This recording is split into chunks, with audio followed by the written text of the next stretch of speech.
Hello and welcome back to the Stories of Northern Life podcast, brought to you by the Sault Ste. Marie Museum. I'm your host, Nicole, and today we are going to be looking at another members newsletter.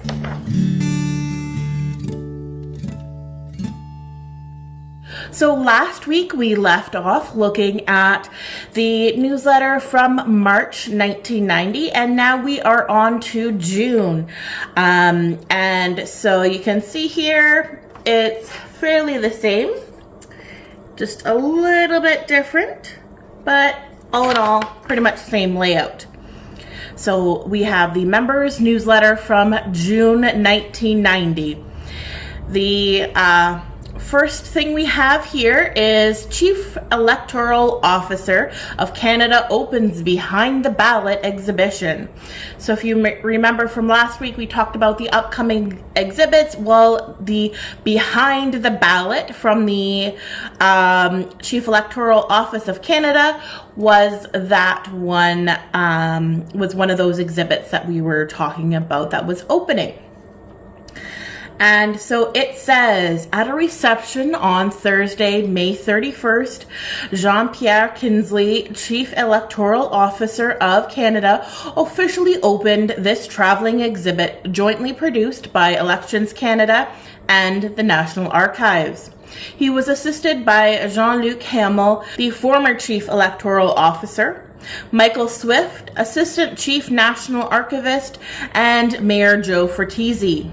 Refreshments were coordinated by Natalie Zaruk and Audrey Hannigan.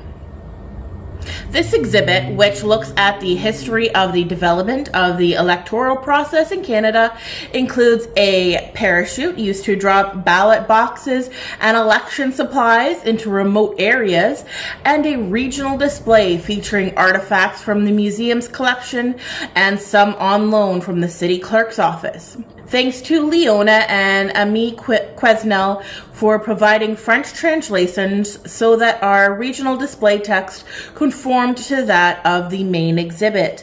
A video presentation and a computer game allow visitors to interact with the exhibit. It will be on display until July 11th.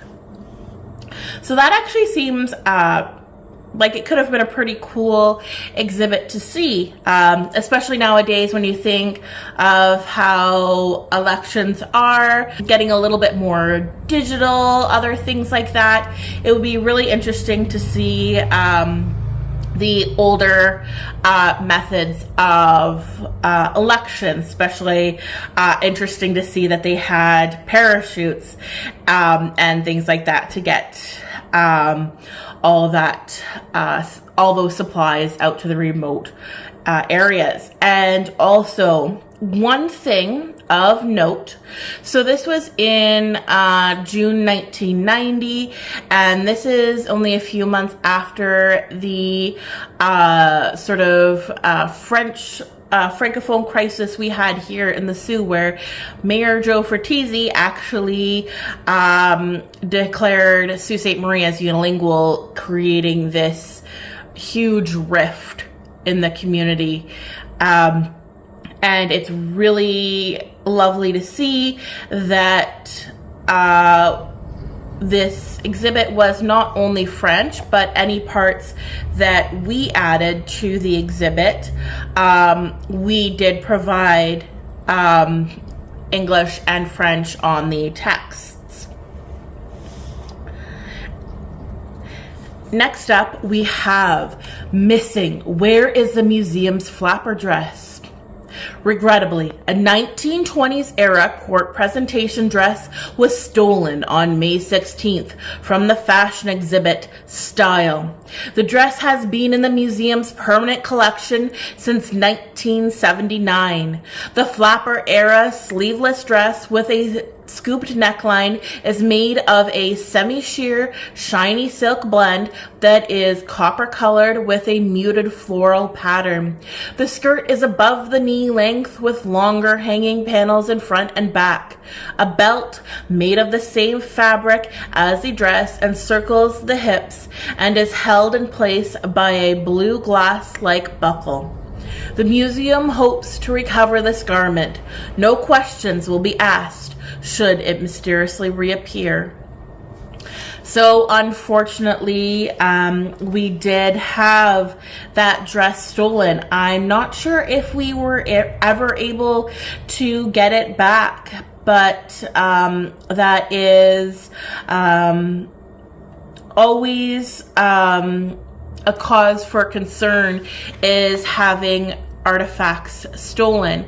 So when you come to the museum right now, you will see a lot of things behind plexiglass.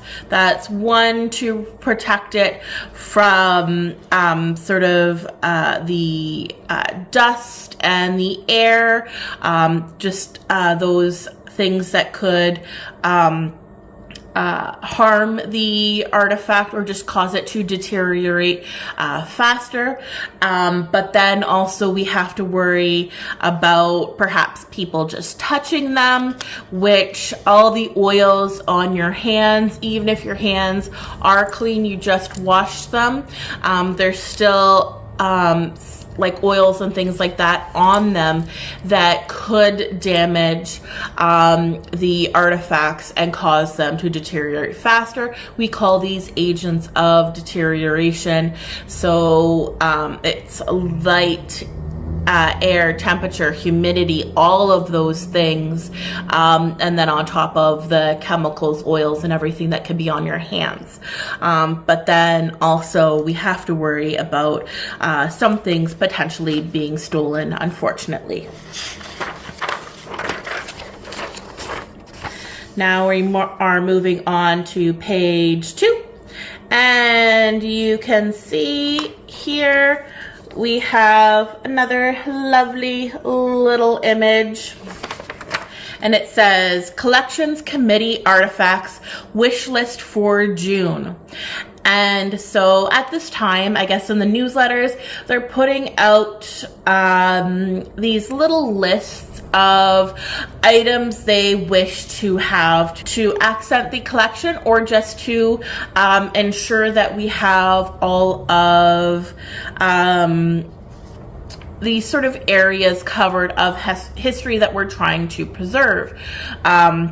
In these cases, it seems more like they're trying to collect objects to help build exhibits, whereas if you think of our projects nowadays, they're helping us to sort of fill in the gaps in some of the histories that we have, more with oral histories and information like that, than more so than physical objects. So if you think of our Francophone History Collection project, the Queer project, and also our Neighborhoods project, all of that is trying to sort of fill in gaps from our archives.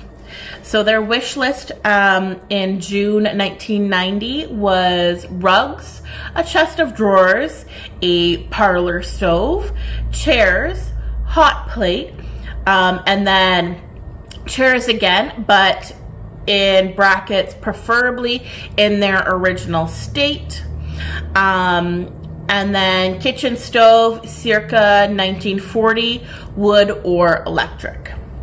These items are needed to fill gaps in the museum's collection. If you know a source that will be willing to donate these items, let us know. Next up, we have the management board elected at annual meeting. Members elected to the museum management board at March's annual meeting are President Mike Murray, First Vice President Gerald Bouchard, Second Vice President Susan Foster, Secretary Linda Nielsen Jones, Treasurer Meridel Crawford Brown, and then we have directors Al Cameron, Hans Geenan, Art Glassford, Audrey Hannigan, Terry Henderson, Art Hutton, Barry Lyons, Vivian Rhodes, and Mary Rossiter. Lieutenant Colonel Steve Summers and Major Jim Murphy represent the 49th Field Regiment RCA. Debbie Bourne of the Committee Services Department and Alderman John Solsky represent the City of Sault Ste. Marie. 5 standing committees have been formed to work on property management, collection development, ways and means, membership, and education. Museum members interested in joining a committee should contact Linda Nielsen Jones, Board Secretary. Then we are moving on to our third page here. And it says, Museum joins coming of summer celebration with Collectors Day, Saturday, June 30th. Have you ever wanted to find out more about a favorite family treasure? Here's your chance. The museum's collection committee has arranged for experts to be on hand during the day to identify and value your collectibles/antiques. They include Phil Termaine, General, Al Cameron, Cameras, Art Hutton, Fruit Jars, Greg Williams, Decoys, John Antoine, Clocks and Jewelry, Art Hyde, Antique Telephones, Barry Lyons, Marine Artifacts, Rita Winslade, Glass, Elsie Williamson, Glass, and Marion Rayer, Dolls. There is no charge for this service. Win a collectible door prize, picnic on hot dogs, and lemonade. Then we have, thanks to Canada Employment Seed Program for summer students. Our application for subsidization to provide summer employment for 3 students has been approved. Craig Foley and Jeanette Cowan now begin helping with school tours and organizing outreach and promotional activities on May 22nd.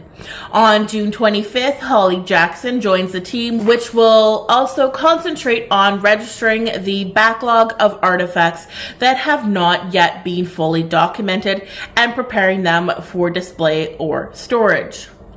And so still to this day, we have the Canada Summer Jobs Grants, and so that helps us to employ summer students throughout the summer to help with all of the extra workload. So a lot of our work is done in the bulk of the summer when we have our summer students, and we are always thankful to the federal government for giving us our Canada Summer Jobs Grants. Then here we have, next in the main floor gallery, exhibits recognizing Sault Ste. Marie as the forestry capital of Canada. June 24th to October 24th, The Wonder of Wood, a traveling exhibit from the Manitoba Museum of Man. This exhibit was created to illustrate the science and beauty of wood and to explore the importance of wood to the quality of life, past and present. All of the 400 artifacts and specimens are made of or relate to wood. November 1st to November 30th, Quilts and Needlework, a display of entries in the Forestry Capital Quilts and Needlework Contest. Entries must incorporate the pine tree motif Forestry Capital logo, which was designed by John Burke. Heirloom quilts, needlework with motifs related to nature will also be incorporated into the show. And then last but not least, we have our artifact of the month, which is the collection can boast a 3-piece parlor suite. This recent donation most closely resembles the lower illustration taken from the Sears Roebuck 1908 catalog. However, the museum set has leather seats which are not tufted, and the backrest on all 3 pieces are embellished by carvings similar to those depicted in the upper illustration. The furniture will provide the means to redo our parlor in the Skylight Gallery, in keeping with our intention of altering the artifacts on display in the area as much as possible. And Then we have the museum hosts Ontario Historical Society workshop. Sally Gibson of Parks Canada, Judy McGonigal, museum curator, collaborated to present a workshop on children's clothing during the 19th century in conjunction with the Ontario Historical Society May Conference. Our fashion exhibit Style, which has been installed in the gallery where the workshop took place, provided the first-hand example of how fashion reflects society's changing views of children and childhood, and that is the exhibit where the dress was stolen.